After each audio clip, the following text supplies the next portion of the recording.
Silent కూర్చున్నాడు. అతనికి కావాల్సింది కూడా అదే. అతనికి ఏ సెంటిమెంట్ ఉండదు. విశాఖ ఉక్కు, ఆంధ్రుల హక్కు, వీటి గురించి ఏ రకంగా ఒక సెంటిమెంట్ అటాచ్మెంట్ లేని పర్సన్ జగన్మోహన్ రెడ్డి. కానీ అతనికి మాత్రం ఇప్పుడు వామపక్షాలు మద్దతు ఇచ్చే యూనియన్స్ అవనండి, ఎవరు ఆ రోజు అతనిపైన స్వరం వినిపించలేదు.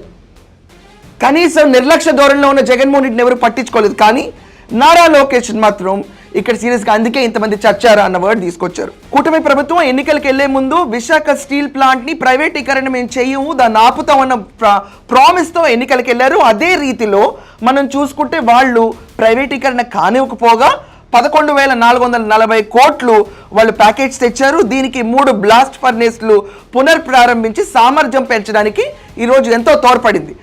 లాస్లో ఉన్న కంపెనీని తీసుకొచ్చి ఈరోజు ప్రాఫిటేరింగ్ స్టేజ్కి తీసుకెళ్లారు. ఇది వాళ్ళ ఘనత. ప్రాఫిట్లో తీసుకొచ్చిన వాళ్ళపైన కూడా వైసీపీ పెయిడ్ బ్యాచ్ కొంతమంది చేపించిన రెచ్చగొట్టే వ్యాఖ్యలు నిన్న చాలా చీత్కారానికి గురైనాయి.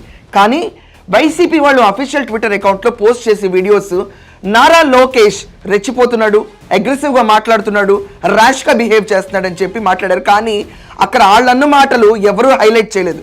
ఎడిటర్ వేయండి ఇక్కడ ఒక్కసారి.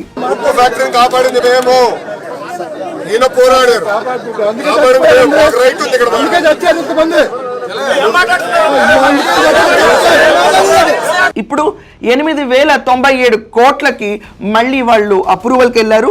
ఫైనాన్స్ మినిస్టర్ ఓకే చేసింది, క్యాబినెట్లో ఓకే అయిన తర్వాత మళ్ళీ మనకి కోక్ ఉత్పత్తి కోసం ఇప్పుడు విశాఖ స్టీల్ ప్లాంట్కి 8,097 కోట్లు అలాట్ అవబోతుంది.